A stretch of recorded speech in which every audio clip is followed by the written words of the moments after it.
Aujourd'hui, quand on a dit on parle d'indépendance, le blanc s'est retiré, mais il a mis à la tête de nos pays africains des noirs qui sont plus blancs même que eux.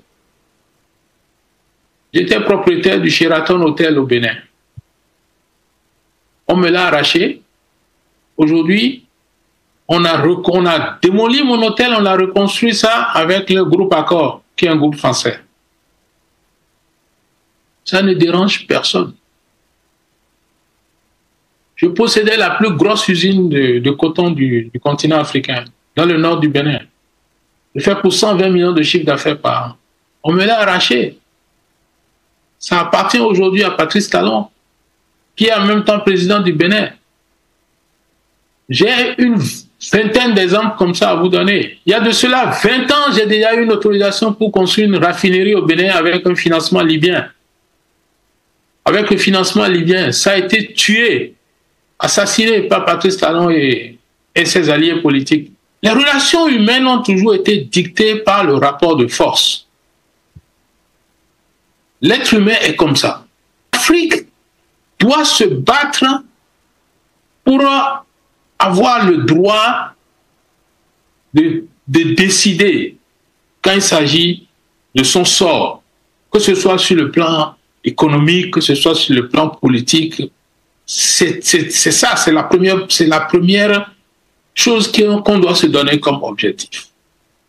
Mais je suis l'exemple vivant quand on parle d'investissement en Afrique. Je n'ai fait que ça de toute mon existence. Je n'ai jamais travaillé pour quelqu'un dans mon existence.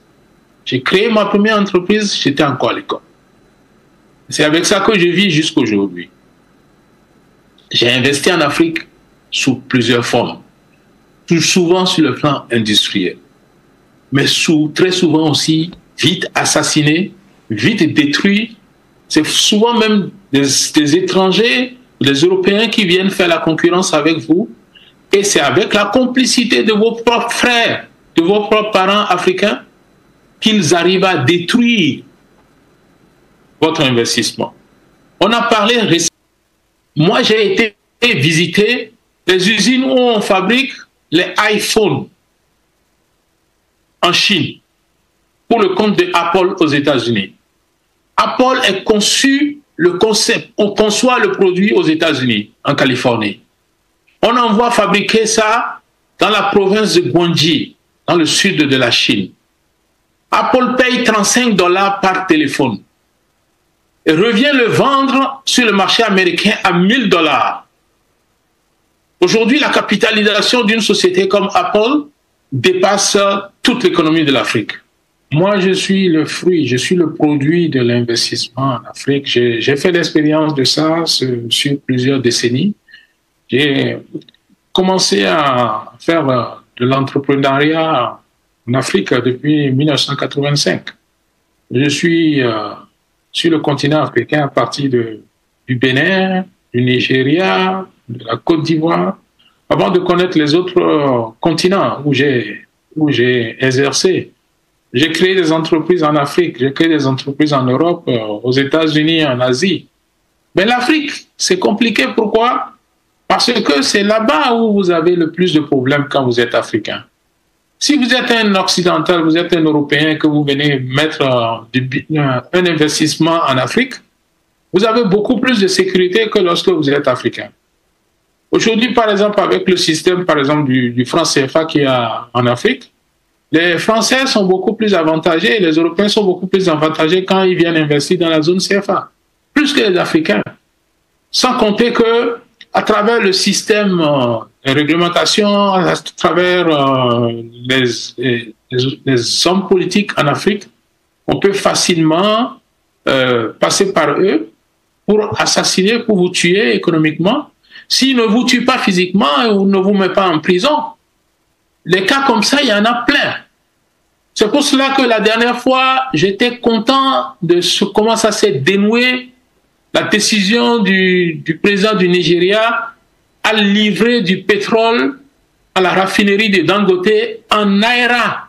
Monsieur Martin Rodriguez, vous faites là des déclarations assez fortes, il faut le dire. Avez-vous justement des preuves hein, de toutes vos allégations? Ah non, non, ce n'est pas des allégations. Je vous dis que je suis propriétaire d'un hôtel, c'est de notoriété publique. Je suis propriétaire d'une usine. Je suis propriétaire d'un projet pour faire une raffinerie au Bénin. Je suis propriétaire pour construire une banque au Bénin. Je ne fais que ça. Je suis dans beaucoup d'entreprises, de beaucoup d'industries. En Côte d'Ivoire, j'ai été numéro 1 dans le secteur du dragage, par exemple. Au Nigeria, je suis dans le secteur du dragage. Mais je vais vous souligner un truc. Pendant 10 ans, moi, j'ai été l'un des hommes les plus proches du président du Bénin, le général Mathieu Kérékou. Mais je ne fais pas de marché public. Je ne prends pas de marché de l'État. Je n'ai rien à voir avec l'État. C'est que ce qu'on appelle le risque est élevé en Afrique. Pourquoi le risque est élevé en Afrique? Vous pouvez avoir une autorisation. C'est ce qui, moi, m'est arrivé au Bénin. L'État m'a donné une autorisation pour construire une usine. Je suis allé sur le marché financier. En 3 semaines, j'ai levé 40 milliards. Je vous parle de 1997. J'ai levé 40 milliards en Suisse et à Singapour avec des partenaires suisses.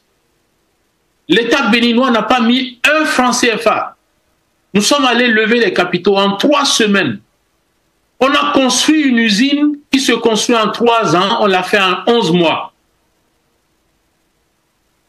Immédiatement après avoir construit l'usine, l'État a annulé son autorisation pour nous fournir la matière première.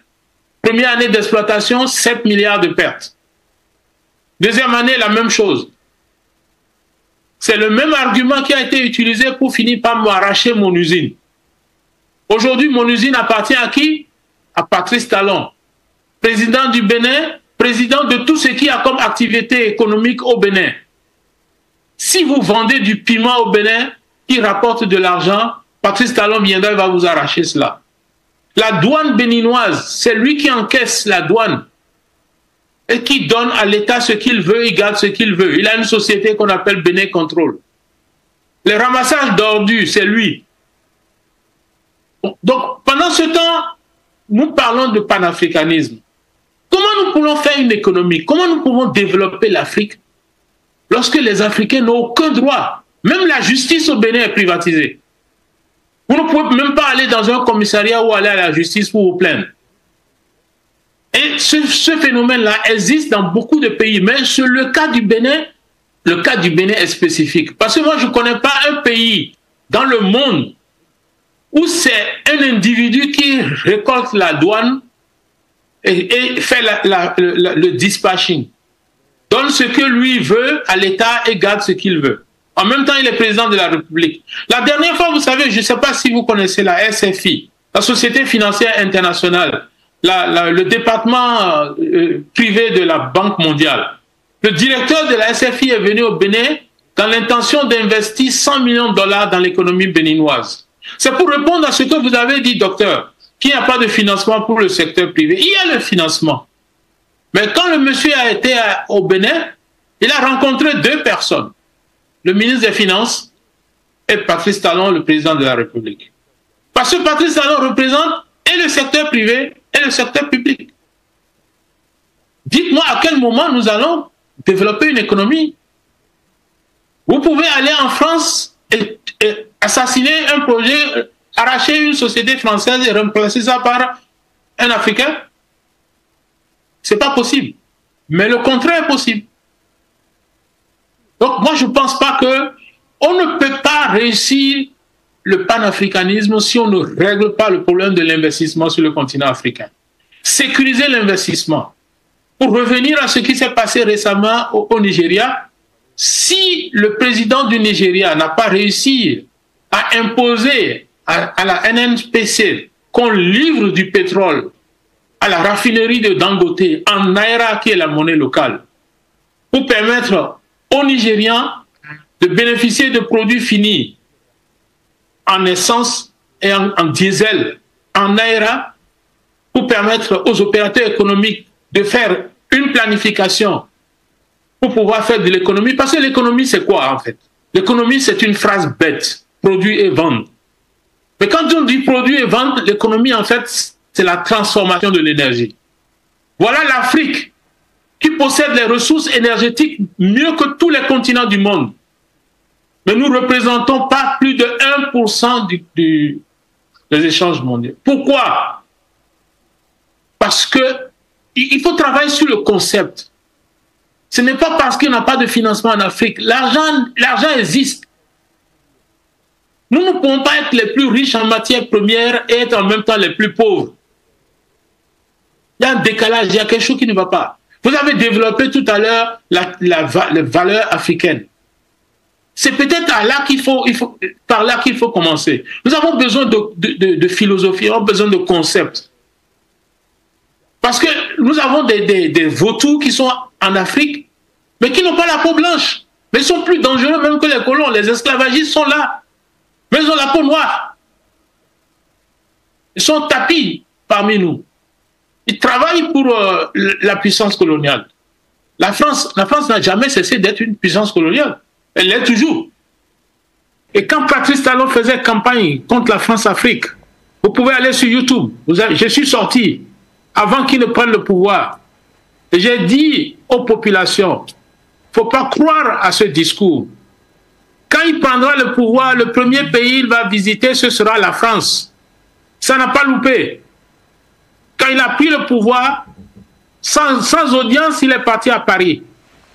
Aller faire le mur, 10 jours pour suppléer François Hollande, pour finir par se faire recevoir à l'Élysée.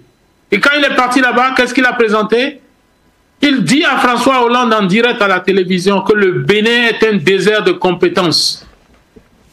Et qu'il demandait à François Hollande de lui donner des experts français pour venir l'aider à développer le Bénin. Et aujourd'hui, le résultat de ça, qu'est-ce que nous observons? Vous savez que le port du Bénin est géré par des Blancs, des Belges. Tout ce qu'il y a comme gestion au Bénin, l'eau et l'électricité, c'est géré par des Canadiens. Je vous ai parlé de la douane tout à l'heure. C'est Patrice Talon qui signe un contrat, lui-même président de la République, il signe un contrat avec lui-même sa propre société pour collecter la douane. Il a pris une société suisse pour faire le travail, mais c'est lui qui facture l'État. Toute notre économie est privatisée. Donc, c'est vrai que ce que dit Mme Capel, je pense qu'elle a raison. Il y a ceux qui utilisent le discours du panafricanisme juste parce qu'ils veulent quelque chose. Mais une fois qu'ils prennent ça, ils montrent leur vrai visage. Parce que vous savez qu'aujourd'hui au Bénin, même si vous êtes un homme d'affaires, vous ne pouvez pas vous sortir aujourd'hui au Bénin et doiter un seul individu pour dire celui-là est un milliardaire. Il les a tous éliminés. C'est la prison, c'est une balle dans la tête pour être sous terre ou l'exil. Il n'y a pas une autre option pour vous. Donc, nous avons peut-être l'ambition panafricaniste de développer l'Afrique, de faire des choses, mais le combat contre ça est permanent et ceux qui nous combattent ont plus de moyens que nous. Ils ont les moyens politiques, ils ont les moyens, parce qu'ils sont reconnus. Parce que Patrice Talon n'est pas un président, il n'a pas été élu. Sa réélection, on a vu, c'est public. On cachetait les bulletins de vote. Mais sortez pour protester. On tire des balles dans la tête. Les gens ont été exécutés. Personne ne dira rien. Le mal est profond, président, que c'est 30 ans avec la complicité de la plupart des élites politiques. Depuis la conférence nationale jusqu'à aujourd'hui, à la conférence nationale, Patrice Talon était vendeur de terreau. Aujourd'hui, il est devenu l'homme il est plus riche que l'État béninois. Et ça s'est fait par le couvert de la soi-disant démocratie, où on achetait les partis politiques, on a financé les partis politiques dans le seul but de piller le pays, piller l'économie, jusqu'à ce qu'à 30 ans après, il s'est dit, bon voilà, maintenant je deviens moi-même patron. Il est assis. Il a dit qu'il voulait faire un seul mandat. Il en a fait un. Il est en train de finir le deuxième. Il s'arrange pour un troisième ou un quatrième, Dieu seul sait. Tout ça là, C'est-à-dire que tant que nous allons avoir des despotes à la tête de nos pays africains, ça contribue à prolonger l'acte colonial, qui revient à la même chose pour nos populations, l'asservissement.